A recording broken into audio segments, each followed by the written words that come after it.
இன்றைய நற்செய்தி யோவான் எழுதிய தூய நற்செய்தியிலிருந்து வாசகம். ஆண்டவரே, மாட்சி உமக்கே.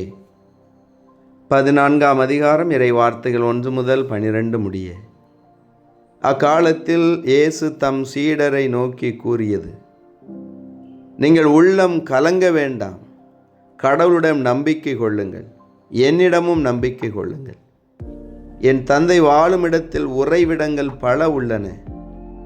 அப்படி இல்லையெனில் உங்களுக்கு இடம் ஏற்பாடு செய்ய போகிறேன் என்று சொல்லி இருப்பேனா? நான் போய் உங்களுக்கு இடம் ஏற்பாடு செய்த பின் திரும்பி வந்து உங்களை என்னிடம் அழைத்து கொள்வேன். அப்போது நான் இருக்கும் இடத்திலேயே நீங்களும் இருப்பீர்கள். நான் போகும் இடத்துக்கு வழி உங்களுக்கு தெரியும் என்றார். தோமா அவரிடம், ஆண்டவரே, நீர் எங்கே போகிறீர் என்றே எங்களுக்கு தெரியாது. அப்படி இருக்க நீர் போகும் இடத்துக்கான வழியை நாங்கள் எப்படி தெரிந்து கொள்ள இயலும் என்றார். இயேசு அவரிடம், வழியும் உண்மையும் வாழ்வும் நானே. என் வழியாய் என்று எவரும் தந்தையிடம் வருவதில்லை. நீங்கள் என்னை அறிந்திருந்தால் என் தந்தையையும் அறிந்திருப்பீர்கள். இது முதல் நீங்கள் தந்தையை அறிந்திருக்கிறீர்கள், அவரை கண்டும் இருக்கிறீர்கள் என்றார். அப்போது பிலிப்பு அவரிடம், ஆண்டவரே, தந்தையை எங்களுக்கு காட்டும், அதுவே போதும் என்றார். இயேசு அவரிடம் கூறியது, பிலிப்பே, இவ்வளவு காலம் நான் உங்களோடு இருந்தும் நீ என்னை அறிந்து கொள்ளவில்லையா? என்னை காண்பது தந்தையை காண்பது ஆகும். அப்படி இருக்க தந்தையை எங்களுக்கு காட்டும் என்று நீ எப்படி கேட்கலாம்? நான் தந்தையினுள்ளும் தந்தை என்னுள்ளும் இருப்பதை நீ நம்புவதில்லையா? நான் உங்களுக்கு கூறியவற்றை நானாக கூறவில்லை. என்னுள் இருந்து கொண்டு செயலாற்றுபவர் தந்தையே. நான் தந்தையுள் இருக்கிறேன், தந்தை என்னுள் இருக்கிறார். நான் சொல்வதை நம்புங்கள். என் வார்த்தையின் பொருட்டு நம்பாவிட்டால் என் செயல்களின் பொருட்டாவது நம்புங்கள். நான் செய்யும் செயல்களை என்னிடம் நம்பிக்கை கொள்பவரும் செய்வார். ஏன், அவற்றை விட பெரியவற்றையும் செய்வார்.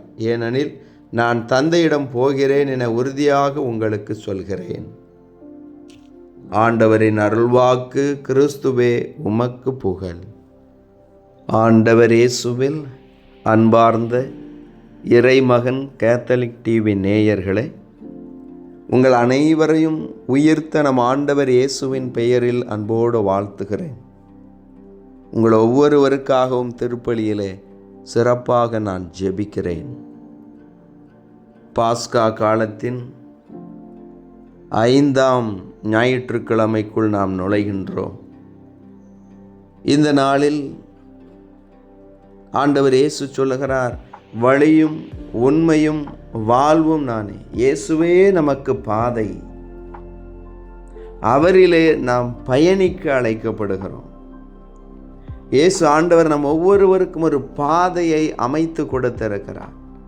அந்த பாதையில் நாம் பயணிக்க வேண்டும். என் அன்பு சகோதர சகோதரிகளே, இயேசுவின் வழி, இயேசுவின் பாதை சிலுவை பாதை. அந்த சிலுவை பயணத்திலே இயேசு தவறே செய்யாமல் தீர்ப்பிடப்பட்டார். அந்த சிலுவை பாதையிலே மற்றவர்களுக்காக அவர் சிலுவையை சுமந்தார். அந்த சிலுவை பாதையிலே அவர் கீழே விழுந்தார், மீண்டும் எழுந்தார். இப்படியாய் இயேசுவின் அந்த சிலுவை பாதையின் 14 நிலைகளையும் நாம் நம்முடைய வாழ்க்கையிலே ஒவ்வொரு நாளும் சந்திக்கிறோம். என் அன்பு சகோதர சகோதரிகளே, வழியும் வாழ்வும் உண்மையும் இயேசு ஆண்டவரே. இதோ நாம் நம்முடைய வாழ்க்கையிலே வரக்கூடிய பிரச்சனைகளை பார்த்து சோர்ந்து போய்விடுகிறோம். இயேசுவை உற்று பாருங்கள். அவர் எவ்வளவு பெரிய நீதிமான், அவர் எவ்வளவு பெரிய அன்புக்குரியவர், அவர் எவ்வளவு பெரிய ஆற்றலுக்கு உரியவர். அவருக்கே இந்த வாழ்க்கையிலே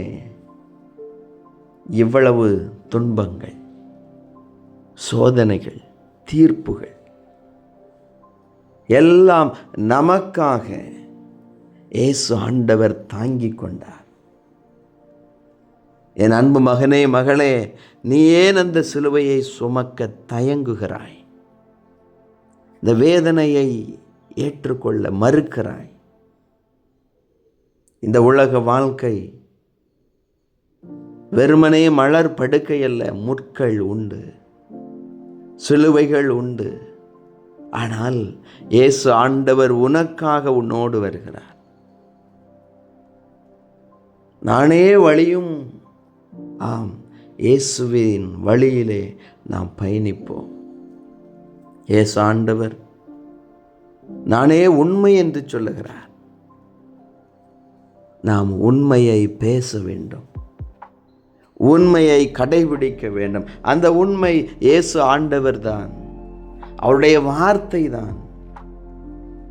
அந்த உண்மைக்கு சான்று பகர நாம் ஒவ்வொருவரும் அழைக்கப்படுகிறோம். அண்ணல் காந்தியடிகள், நம்முடைய தேச பிதா அவர்கள் இந்த உண்மையை உணர்ந்த பின்புதான் இந்த நாட்டிற்காக போராட வேண்டும் என்ற உறுதியை பெற்றார். என் அன்பு சகோதர சகோதரிகளே, நீங்கள் உண்மையாக இருந்து பாருங்கள், உங்களுக்குள்ளாக ஒரு ஆற்றல் பிறக்கும். படைபலம் தேவையில்லை, பணம் தேவையில்லை. உண்மையாக இருந்தால் நீங்கள் துணிவோடு இருப்பீர்கள். உங்களை பார்த்து எல்லோரும் பயப்படுவார்கள். ஏனென்றால் உங்களிடத்திலே உண்மை இருக்கிறது. மடியில் கணம் இருந்தால் பயணத்திலே பயம் இருக்கும். இல்லை என்று சொன்னால் பயம் இராது. உண்மை உங்களை விடுவிக்கும் என்று ஆண்டவர் இயேசு சொல்லியிருக்கிறார். உண்மைக்கு சான்று பகருங்கள். நீங்கள் பேசுகிற பொழுது உடைய பேச்சில் உண்மை இருக்கட்டும். மூன்றாவதாக நம் ஆண்டவர் இயேசு சொல்லுகிறார், வாழ்வும் நானே. ஆம், அன்பு சகோதர சகோதரிகளே, நம்முடைய வாழ்வின் ஊற்றாய் இருப்பவர் ஆண்டவர் இயேசு. அவரால் தான் நாம் இந்த உயிரை, இந்த வாழ்க்கையை பெற்றுக்கொண்டோம். நம்முடைய நோக்கம், நம்முடைய ஆன்மா அந்த ஆண்டவரை அடைய வேண்டும். வாழ்வு தரக்கூடிய வார்த்தைகளை எல்லாம் இயேசு ஆண்டவர் கொண்டிருக்கிறார். யாரிடம் செல்வோம் இறைவா? வாழ்வு தரும் வார்த்தைகள் எல்லாம் உம்மிடம் தானே உள்ளன என்று பேதுரு மண்டியிட்டாரே, இயேசுவிடத்திலே சரணடைந்தாரே. அதுபோல நாம் வாழ்வின் ஊற்றாய் இருப்பவரிடத்திலே, நமக்கு வாழ்வு கொடுப்பவரிடத்திலே நம்மை அர்ப்பணிப்போம்.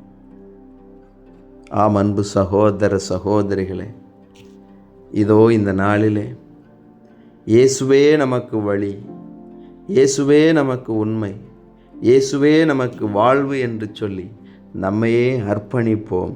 இறைவன் நம்மோடு இருந்து நம்மை ஆசீர்வதிப்பார். இயேசுவுக்கே புகழ், மரியே வாழ்க. மன்றாடுவோமாக.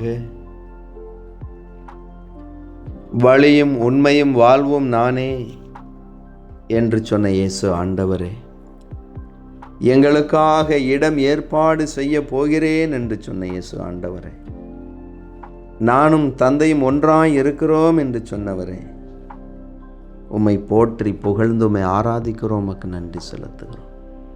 இந்த புதிய நாளை தந்ததற்காக நன்றி. இன்றும் நீரே எங்களுக்கு உதவி செய்ய வாரும், எங்களோடு தங்கும், எங்களை ஆசீர்வதியும். ஆண்டவரே இயேசுவே, இதோ நோயாளர்கள் ஒவ்வொருவரையும் ஒப்பு கொடுக்கிறேன். நீரே அவர்களை தொட்டு குணப்படுத்துவீராக. இதோ ஒவ்வொரு குடும்பத்திலும் உம்முடைய அன்பு, அமைதி, மகிழ்ச்சி நிலைத்து இருக்கட்டும். இயேசுவே ஆண்டவரே, நீரே எங்களுடைய வாழ்வின் ஊற்று. உம்முடைய பாதையே எங்களுடைய பாதை. அதில் நாங்கள் பயணிக்க ஆர்வத்தை தாரும். உம்மை போல உண்மையாக இருக்க, உண்மையை பேச எங்களை நீர் ஆசீர்வதியும். இயேசுவே, இதோ எத்தனையோ பிள்ளைகள் வேலை வாய்ப்பிற்காக காத்து கிடக்கிறார்கள், திருமணத்திற்காய் காத்து கிடக்கிறார்கள், நல்ல ஒரு குழந்தை வரத்திற்காய் வேண்டிக் கொண்டிருக்கிறார்கள். இவர்களை ஆசீர்வதிப்பீராக. வெளியூர்களிலும் வெளிநாடுகளிலும் வேலை செய்து கொண்டும் படித்து கொண்டும் இருக்கக்கூடிய பிள்ளைகளை நீர் பாதுகாத்து தருவீராக. ஆண்டவரே இயேசுவே, இதோ எங்கள் மத்தியிலே வாழ்ந்து மரித்தவர்களையெல்லாம் நினைத்து பார்க்கிறோம். இந்த ஆன்மாக்களுக்கு நீரே நித்திய இளைப்பாறுதலை தாரும். உடைய பிரசன்னத்தினால் எங்களை நீர் ஆட்கொள்வீராக. நீரே எங்களை வழிநடத்தும். எங்கள் முடிவுகளை, எங்களுடைய முயற்சிகளை ஆசீர்வதியும். இயேசுவே ஆண்டவரே, எங்கள் பயணங்களில் நீரே எங்களுக்கு மேலான பாதுகாப்பை தாரும். இந்த நாள் வெற்றியின் மகிழ்ச்சியின் ஆசீர்வாதத்தினாலாய் அமைவதாக. இதோ இந்த ஜெப வேளையில் ஜெபித்து கொண்டிருக்கிற ஒவ்வொருடைய துயரத்தையும் கண்ணீரையும் ஆண்டவரே நீர் மகிழ்ச்சியாய் மாற்றித்தாரும். எங்கள் மத்தியிலே பிரசன்னமாயிருந்தருளும். எங்களோடு தங்கும் ஆண்டவரே, எங்களை ஆசீர்வதிக்க வாரும். எங்களோடு இருந்து எங்களை வழிநடத்துவீராக. இயேசுவே ஆண்டவரே, உம்முடைய பிரசன்னம் இதோ இந்த ஜெப வேளையிலே உம்முடைய பிள்ளைகளுக்கு நிரம்ப கிடைப்பதாக. முன்னும் பின்னும் இடமும் வலமுமாயிருந்து உம்முடைய பிரசன்னம் எங்களை வழிநடத்தட்டும்.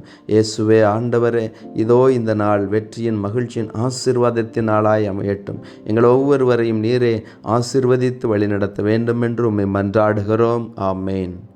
இறைவனுடைய எல்லா புனிதைகளை எங்களுக்காக வேண்டிக் கொள்ளுங்கள். அனைத்து காவல் தூதர்களை எங்களுக்காக வேண்டிக் கொள்ளுங்கள். எல்லாம் வல்ல இறைவன், தந்தை, மகன், தூய ஆவியானவர் உங்கள் ஒவ்வொருவரையும் ஆசீர்வதிப்பாராக. ஆமென்.